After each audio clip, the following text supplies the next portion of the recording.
Good morning everyone. আরেকটি ব্লগে আপনাদের সবাইকে স্বাগত জানাই। চলুন ঠাকুরকে থ্যাংক ইউ জানিয়ে আরেকটা দিন শুরু করি। বাইরে এখন বেশ গরম, রোদ উঠেছে ঝলমলে, বেশ ভালো লাগছে দেখতে। বাইরেটা দেখাই আপনাদের, দেখুন কি সুন্দর। ফোনে মনে হয় একটু আবছা আসছে, বাট বাইরেটা বেশ সুন্দর লাগছে দেখতে। বেশ রোদ উঠেছে আজকে।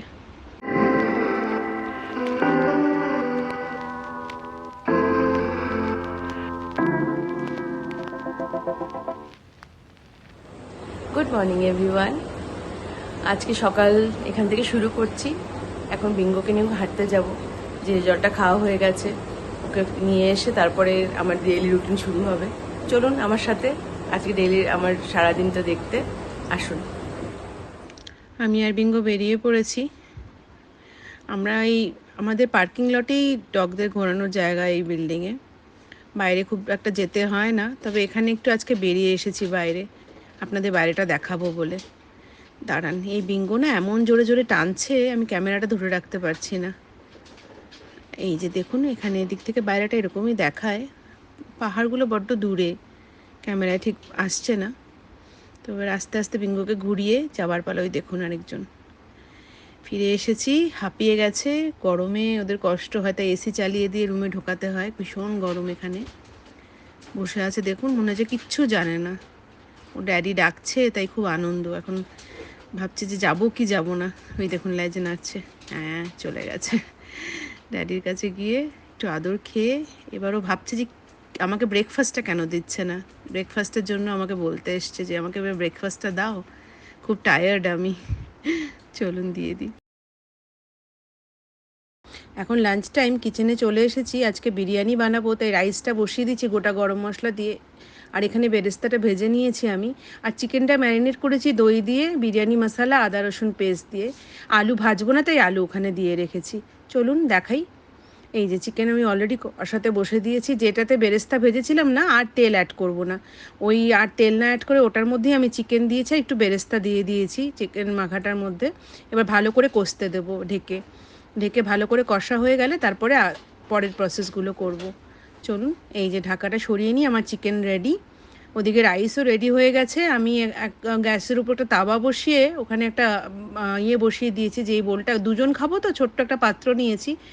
এটার মধ্যে একটু ঘি মাখিয়ে দেব। ঘি যাতে নিচে লেগে না যায়, জলটা একটু ফেলে দিয়ে এটার মধ্যে ঘিটা মাখিয়ে নিয়ে তার উপর এক এক করে সব লেয়ার বানিয়ে বসিয়ে দেব। ওটা দেখাচ্ছি না, লেয়ারগুলো বানিয়ে এক এক করে, যেরকম প্রসেস বিরিয়ানি সবাই আমরা জানি আজকাল বিরিয়ানি বানাতে। এই যে ঢেকে বসিয়ে দিয়েছি, ঢাকাটা একটু সরিয়ে দেখিয়ে দিচ্ছি আপনাদের কিভাবে আমি বানিয়েছিলাম জিনিসটা। জাস্ট দমে বসিয়ে দিয়েছি, সব লেয়ারে লেয়ারে দিয়ে একটু আতর ছিল, গোলাপ জল ছিল, একটু আতর ছিল, একটু কেওড়া জল ছিল, সব দিয়ে ভালো করে ঢেকে দিয়েছিলাম। এবার এটা হতে থাক, তারপরে আমি হয়ে গেলে দেখাচ্ছি আপনাদের। আমার বিরিয়ানি রেডি, বিরিয়ানি একদম রেডি। এবার একটা ভালো করে মিশিয়ে নিয়ে সার্ভ করব।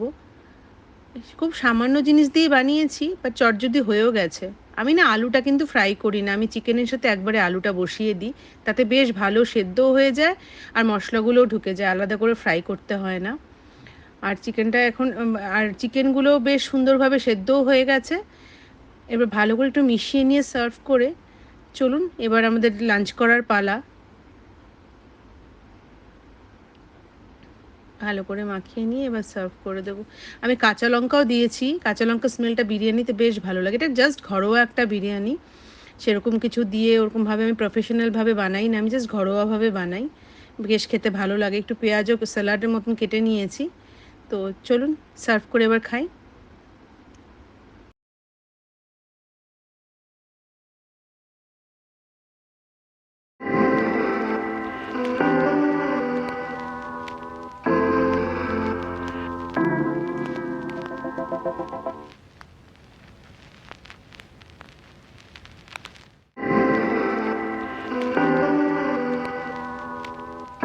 এখন সন্ধে হয়ে গেছে। আজকে দুপুরবেলা বিরিয়ানি বানিয়েছিলাম, দারুণ হয়েছিল খেতে। ভাবলাম আপনাদের জানিয়ে দিই কেমন হয়েছে বিরিয়ানিটা। এই মুহূর্তে বাড়ি আমার পুরো ফাঁকা, কেন কি ডিনো বিঙ্গো সব রাহুলের সাথে ইভিনিং ওয়াকে গেছে, তো বেশ বাড়িটা শান্ত হয়ে রয়েছে।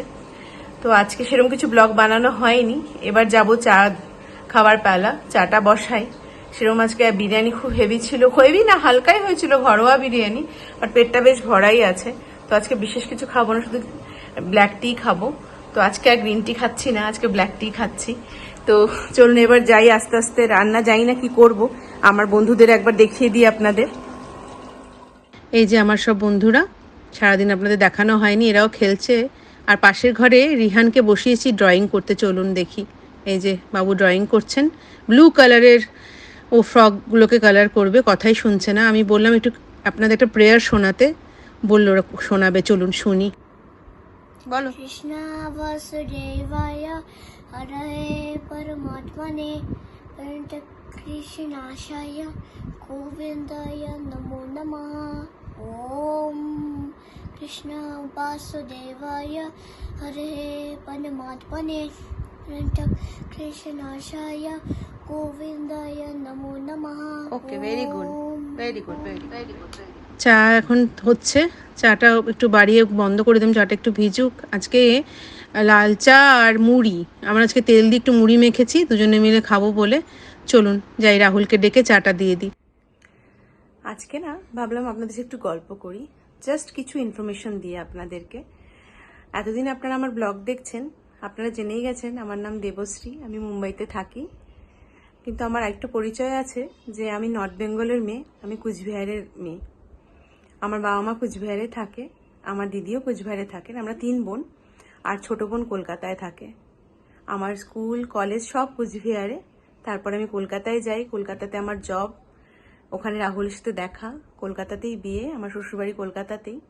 আমরা মুম্বাইতেই 6 বছর ধরে আছি, খুব একটা বেশি দিন হয়নি মুম্বাইতে শিফট করেছি আমরা, 6 বছর মতন হয়েছে। তো এটুকুই বলার ছিল। তো আজকে আমি ভাবছি যে এখান থেকে ব্লগটাকে এন্ড করি। সবাই খুব ভালো থাকবেন, আর আমার ব্লগটাকে যেভাবে আপনারা ভালোবাসা দিচ্ছেন আরও ভালোবাসবেন, খুব খুব লাইক করবেন, শেয়ার করবেন। যারা এখনও সাবস্ক্রাইব করেননি প্লিজ সাবস্ক্রাইব করবেন, আর এভাবেই ভালোবাসবেন। সবাই খুব ভালো থাকবেন, আবার কাল দেখা হবে আরেকটা নতুন সকাল, নতুন স্বপ্ন নিয়ে। আজকে তাহলে আসছি, good night, thank you so much.